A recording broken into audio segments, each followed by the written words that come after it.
Oui, Maïka. Oui, nous voterons contre cette augmentation qui est toujours uniforme, c'est-à-dire j'imagine que c'est toujours un vote global, c'est comme tous les ans, c'est dans une délibération pour l'ensemble des tarifs. Il y a des tarifs sur lesquels nous sommes tout à fait d'accord avec l'augmentation, mais nous regrettons toujours qu'il n'y ait pas de quotient, de tarif au quotient pour le conservatoire. Ça fait des années qu'on le réclame, mais c'est toujours la même chose. Et deuxième chose, l'année dernière, nous avions parlé des tranches de quotient que nous trouvions un petit peu trop larges, on va dire, pas assez affinées, avec des situations entre 0 et 2340 de tête de souvenirs. De revenus mensuels, quelle que soit la composition de la famille, il y a vraiment des réalités très différentes derrière. Donc il nous avait été dit que ces quotients seraient retravaillés. Je sais que vous n'avez pas eu le temps de le faire cette année, je l'admets, mais donc pour cette raison, nous continuerons à voter contre celui-ci. Je rappelle également que sur l'histoire des cautions, il faut être d'une prudence de sioux, car ça a donné une charge énorme dans des villes qui ont pratiqué ça pour les familles. Or, je vous demande d'être prudent entre l'idéologie théorique prônée par la rue Solferino et, je dirais, la réalité pratique pour les familles. Je choisis la réalité pratique pour les familles. Donc, je ne rentrerai pas à ce stade dans cette chose-là. Chaque fois qu'il y a des difficultés, nous avons un CCAS qui agit je dirais, pour venir en aide aux familles. Appliquer brutalement une nouvelle nomenclature a notamment été le résultat au Vésinet où les familles ont payé, en produit global, 200 000 € au profit de la ville. Donc vous expliquez aussi avec les familles. Tout dépend comment sont faites les tranches. Oui, tout dépend. Je peux vous dire, je préfère un système qui a l'apparence peut-être parfois d'une inégalité, mais qui est pratique et qui est sans doute beaucoup plus juste que la théorie que vous défendez. Voilà. Non mais c'est la réponse que je répète, parce que je répète chaque année. Oui. Voilà, je vous la redis. Merci. J'aurais quand même, Madame Boiron avait dit qu'elle... On peut regarder à la marge, mais il faut une prudence de sioux. Je vous ai dit en commission que j'en regarderai une fois que le problème personnel sera réglé, le scolaire. Il ne faut pas oublier une chose, c'est que le plafond que l'on aura, si on a des quotients familiaux, que l'on modifie, ça ne sera pas 4,30 €. C'est-à-dire qu'il y aura des familles qui paieront beaucoup plus et qui auront au moins le tarif doublé. Voilà. Donc, moi, c'est pas forcément de cela dont je parle. Je parle de 0 à 2300. Maïka, le débat a déjà eu lieu. C'est plus cette tranche-là qu'on trouve trop large. C'est ça? Oui. Le débat a déjà eu lieu plusieurs fois. Je vous rappelle qu'à partir du moment où on prend un système, on est obligé d'appliquer tout du long. Et que les conséquences pour les familles peuvent être extrêmement préjudiciables aux familles, et ce n'était pas le moment de le faire. Donc sortez de l'idéologie et regardez les réalités en face. Merci. Donc j'enregistre. Compte. Merci. Bon, voilà, c'est bien. De manière que les familles de Maison Lafitte, c'est étrange que le caméraman ne nous a pas filmé à ce moment, et toujours le maire, bien sûr c'est normal, sur le centre du système, pareil, non? Merci. Voilà, non mais c'est le passage, Bien. Allez, je continue. Merci au caméraman de nous faire passer à la postérité, bien sûr. Alors, donc, il y a 3 comptes, et le reste, donc, ça fait des comptes pour. Alors, j'en viens maintenant aux mises aux normes PMR, c'est ça? Oui. Claude? Oui. Vas-y, pour un 8 en chiffre romain. Dans le cadre de la mise aux normes PMR des arrêts de bus, la ville a décidé de mettre 2 arrêts de bus supplémentaires aux normes PMR le long de la rue Paris et une participation de 70%. Donc on demande d'autoriser le maire à signer des documents correspondants à ces demandes de subvention gratuite. Vous voyez que la loi NOTRe, on n'est pas allé assez loin, puisqu'ici on est obligé de demander l'autorisation ou une demande de subvention pour mise aux normes des arrêts de bus. Pas d'objection? La question avait été posée pour savoir ce que ça coûtait. Donc il faut savoir qu'une mise aux normes pour un arrêt de bus, c'est de l'ordre de 15 millions. Oui, c'est pas tout à fait rien. Bien.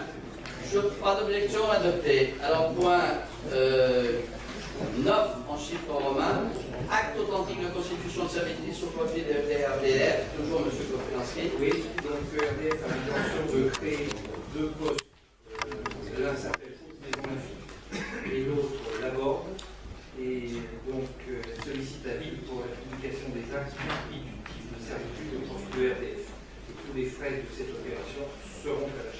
RDF.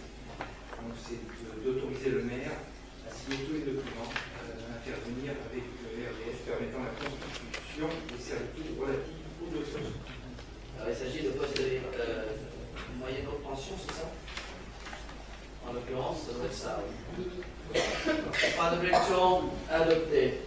Alors, réhabilitation, extension du centre aquatique et exonération de pénalité, il y en a toute une liste, ne vous attendez pas. Je continue. Oui. Il y a un certain nombre de pénalités que l'on propose de lever, sachant qu'il s'agit essentiellement de pénalités relatives à des absences en rendez-vous de chantier, à des remises en retard de documents et qui n'ont pas eu d'impact sur la livraison globale de l'établissement. Ce que je tiens à préciser également, c'est que toutes les entreprises ne sont pas concernées par ces documents. Là, on a la société concernant le menuiserie intérieur, le carrelage, la peinture, les saunas à hammam, la cuisine, le traitement de l'eau, et puis les verres. Et cela représente globalement un montant de 17 223 €. Alors si j'ai bien compris, parce que quand j'ai vu arriver cette liste, je me suis dit, mon Dieu, qu'est-ce qui se passe? C'est que certaines pénalités, par exemple, sanctionnaient le retard ou l'absence à une réunion de chantier. Oui, dans ces montants-là, oui. Voilà.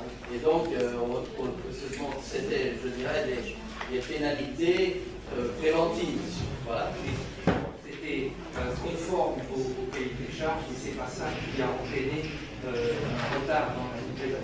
Il y a d'autres entreprises qui sont pénalisées et avec lesquelles on va se préparer un bras de fer. Parfait. Donc, pas d'objection adoptée. J'en viens maintenant à Anne Gray sur le portail des marchés publics franciliens. Oui, le point concerne le portail de dématérialisation qui nous permet à la ville, via le service de la commande publique, de faire la publicité de nos marchés publics. Publicité qui est obligatoire.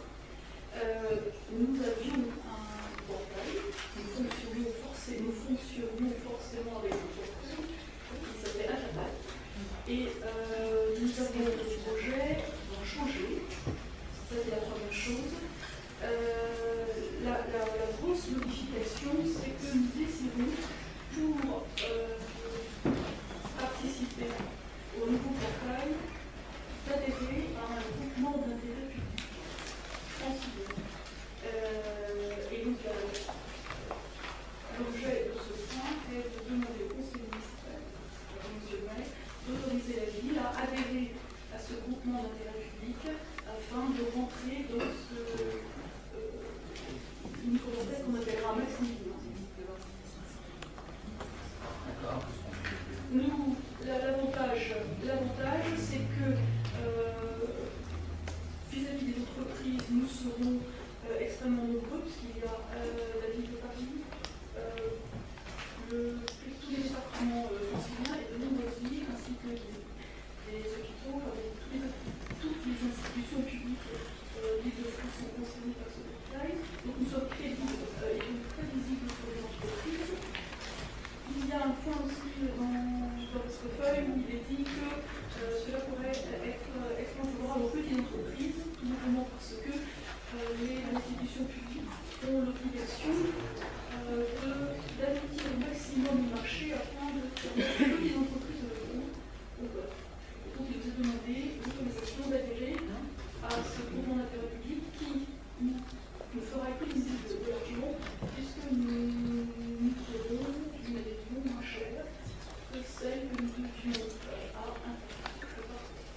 Et alors on me précise que ça va permettre aussi d'activer la télétransmission de nos délibérations en préfecture, parce que dans quelques temps, ne vous tracassez pas, vous aurez, comme dans le conseil départemental, des tablettes et vous n'aurez plus de papier, comme pour la déclaration d'impôt.